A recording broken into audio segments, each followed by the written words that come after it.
Hey everybody, I am Brady Briggs. Welcome to another episode of the Combat Logic.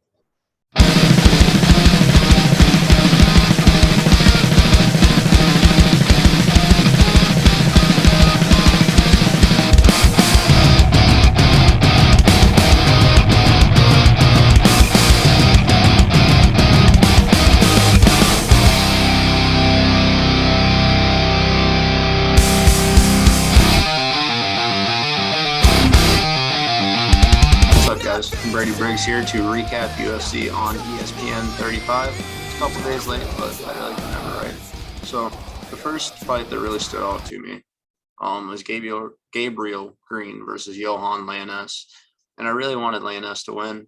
He's a really fun fighter to watch. We saw that in his UFC debut. And he came out in this fight with a much different game plan. He threw a lot of kicks early on.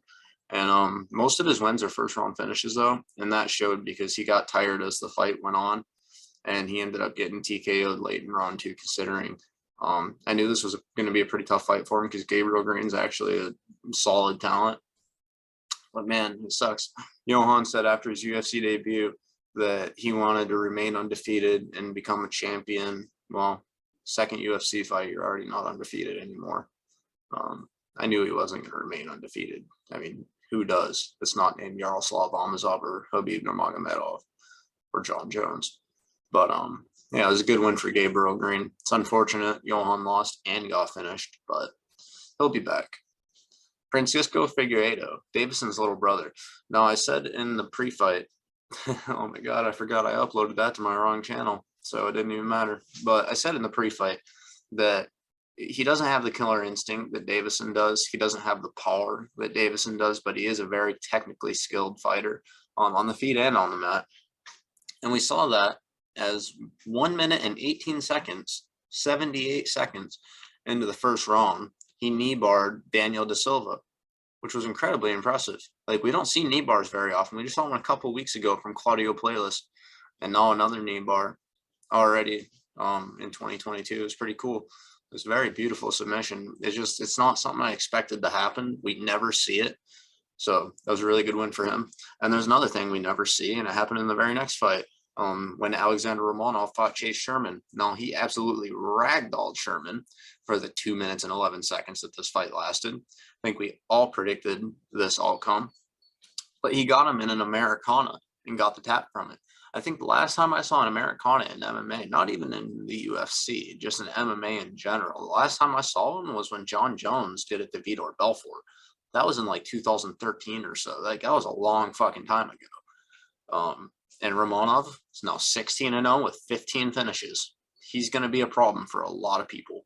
Like, I was thinking about it, and coming into this fight with a 15-0 record, I was like, man, he hasn't been beaten. You know, he's finished just about everybody. The only guy he couldn't finish was the Ultimate Fighter 28 winner, and that fight only went 1 minute and 5 seconds into round three. It was a technical decision. Had he gotten the extra 4 minutes, he might have been able to finish him. He does have one third-round finish on his resume, but he's now 16-0, and I was like, how does he look against the very best in the world? There's some guys that would beat him, yeah, but this is the heavyweight division. I mean, anybody could get knocked out on any given night. But I was thinking about it and Romanov's wrestling credentials, and I was like, dude, he could beat Francis Ngannou. Like, the sky, forget the sky, there's no limit for this dude. He's a world champion in freestyle wrestling. He's only 31 years old. He's turning 32 in December. As a heavyweight, that's the perfect age to come into your peak at. He's a champion outside of the UFC. He's got a really bright future. I can't wait to see who they match him up against next. Starting off the main card, Krzysztof Jotko and Gerald Meerschaert. Jotko completely dominated this fight on the feet and on the ground, to our surprise. He wrestled, I think he went 2 for 2 in takedowns in this fight against Meerschaert. And Meerschaert just couldn't wrap a submission up, and he just got dominated from start to finish.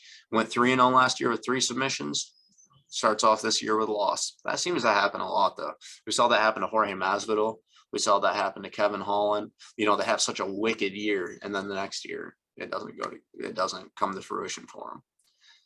Darren Elkins had a good performance against Tristan Connolly. That was an absolute war. If you didn't see that, I suggest you go back and watch it. Connolly's actually a lot better than I thought he was. His striking was pretty good. He landed a lot of nasty elbows up along the fence against Elkins when Elkins would try to take him down.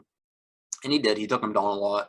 But when Connolly would get back up or the takedowns he would stuff, he would circle Elkins back into the fence and land nasty elbows, man. They were beautiful. But Elkins' striking didn't look bad either, and he was just the more well-rounded mixed martial artist of the two, and he got the unanimous decision win. Darren Elkins is now 3-1 in his last 4 after a 4-fight losing streak. So that's pretty awesome. He also almost got the finish. His last 2 wins were also finishes. He almost got it here, not quite. Still, very impressive performance by him. Grant Dawson and Jared Gordon. There's something I want to say about this. Okay, so I thought Gordon would have the advantage on the feet coming in, and he did. Dawson, his wrestling worked out well for him when it mattered.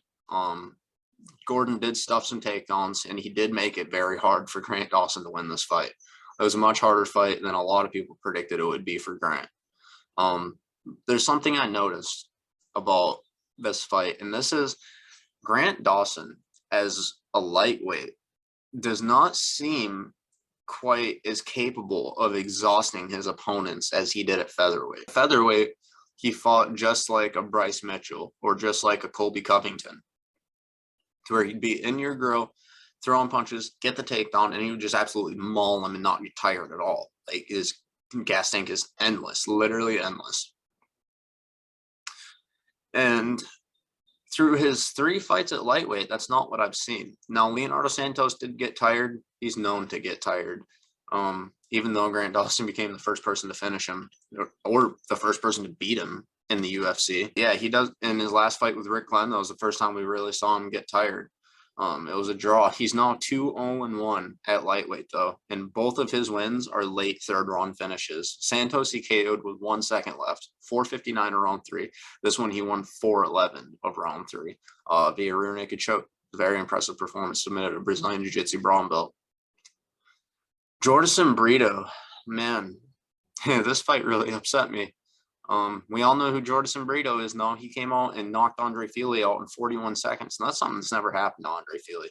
Andre Fili is like a featherweight version of Jorge Masvidal. He's just as much of a fighter's fighter as you can get. Like, he is as game as they come. And he's a good striker. And, man, he just got dusted in 41 seconds. That beautiful overhand right, I believe it was. And some punches later, and, yeah, man, it was not a good night for him. Andre Fili, like, I want to say something about him. Like, when he came to the UFC, he was 12-1. After knocking out Jeremy Larson in his UFC debut, he's now 13-1. His only defeat came via injury in the 5th round of a title fight.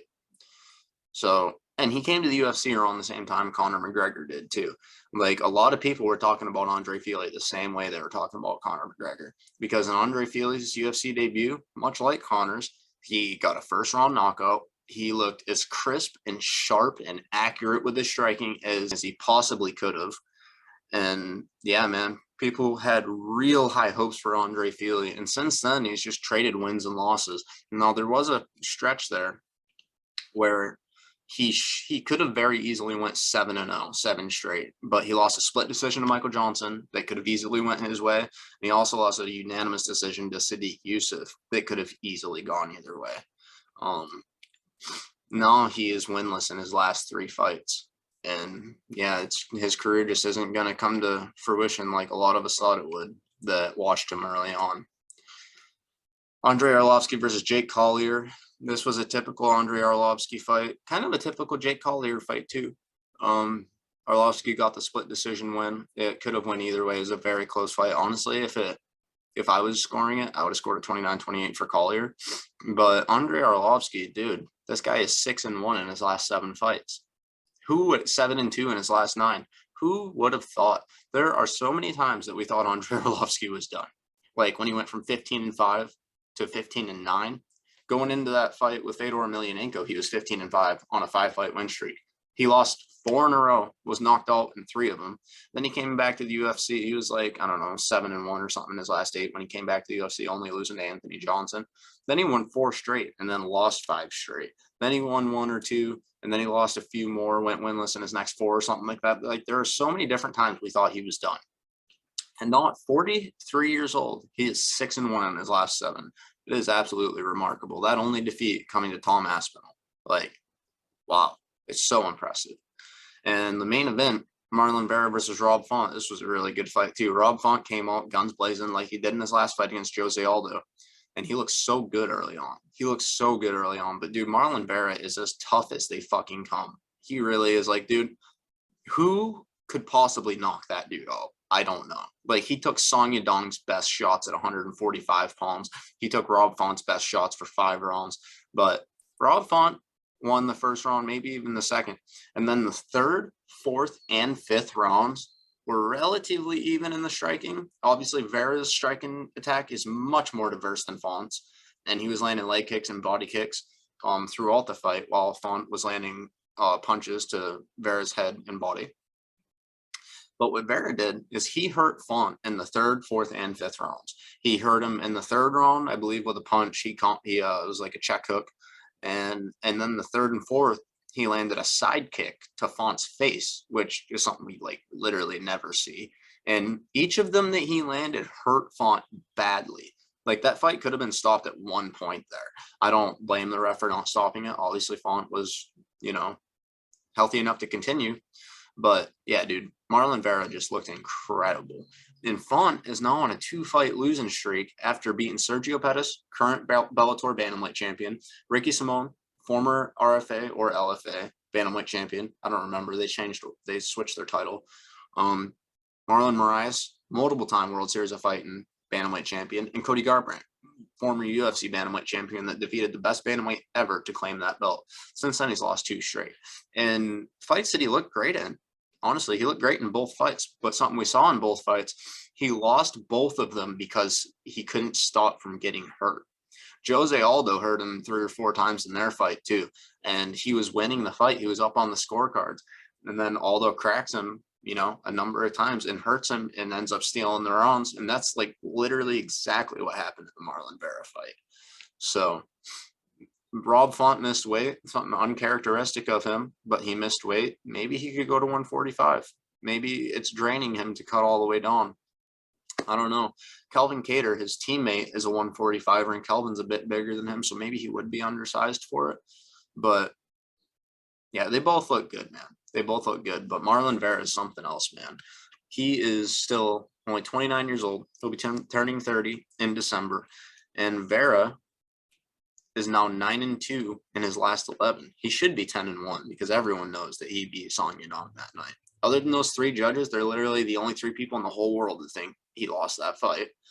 And other than that, he too was coming off, well, he wasn't coming off a loss to him, but the last man to defeat him, like Rob Font, was also Jose Aldo. So that was a perfect matchup to make. I am so glad Mick Maynard or Sean Shelby, whoever is in charge of the lower weight classes, I'm so glad they put that fight together. All right, I think that about wraps up UFC on ESPN 35 post-fight. Thank you all for watching. Have a good one.